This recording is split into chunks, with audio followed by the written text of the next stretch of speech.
about what's the relationship between ideas. Okay. Does it make sense if I put John had an operation although his mobility had improved? Does that make sense?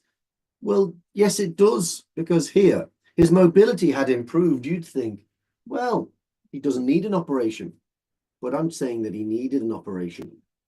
So it's a surprising kind of outcome. That's the reason why we've used although as our linker to put those two together. So the relationship between ideas is important. We've got to understand what a clause is. A clause is a section of a sentence that contains that subject verb. We've got to understand the difference between a conjunction and a preposition. Conjunctions require verb clauses, and prepositions require nouns and noun phrases. So two good examples. Although is a conjunction that requires us to do verb clauses. If you look at each one here, thank you, Oslem.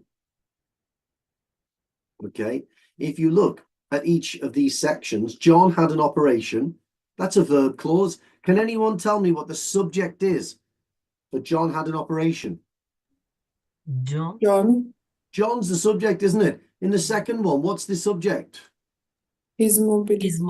His mobility, yeah. So John had, that's a verb. His mobility had improved. That's another verb. Okay, different tenses, that doesn't matter. But we've got two subject verbs here connected by this linker. But if you look at this example here, you've got something different. Nurses take the OET exam. Is that a noun or a verb clause? No. Verb. It's a verb clause. Yeah. That's a verb clause because there's a person or a thing or a subject and a verb. Nurses take, Paul drinks, I live. That's all subject verb. But if you look at this one in blue, the NMC's requirements. No. Yeah, there's no subject verb there. There's only a noun. So if you look at this phrase, due to is a preposition. That's not a conjunction.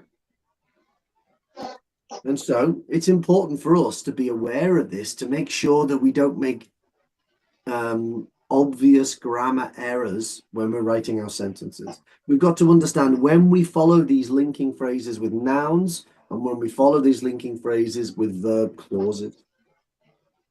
Okay. So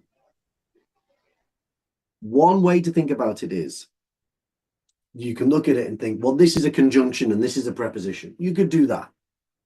You can look at it and say that they're all linkers.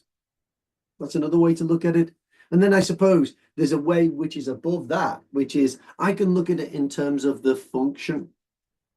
Causes, results, contrast, and addition. And that's how I split it up in my mind. I think, what am I trying to focus on in this sentence? What is in the phrase that follows the linker? Is it something which is a cause of what came before? Is it something which is a result of what came before? Is it something which is a surprising result or an opposite of what came before? And that's how I think of these sentence structures. Now, something which is a bit complicated is the way that the verb to be is used. And we've got to remember that the verb to be gets used in a lot of ways. And it's the most irregular verb in English. So we're going to see that. We'll see that later on. I don't want to overwhelm at the moment. But if you remember, was it last Monday? It was last Monday, the 23rd of December. If you weren't here, don't worry. You can catch up on the video. And we're going to quickly review this. We looked at a few linking phrases that introduced causes. We've got because, due to the fact that, owing to the fact that. All of these are followed by verb clauses. And then we've got these ones, due to, owing to, as a result of, because of. All of these are followed by nouns. I call them noun clauses because it's a bit simpler to think about them being a sort of an opposite of each other, but they're followed by nouns. So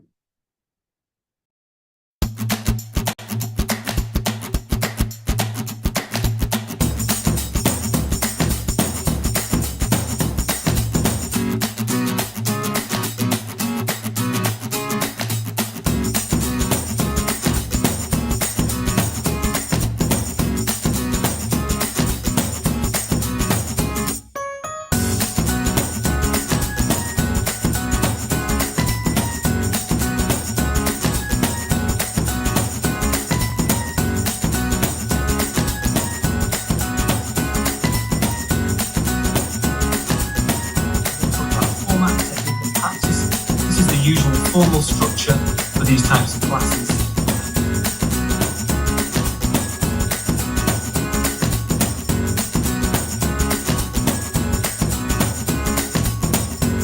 Okay, so here I am with Edwin. Hi, Edwin.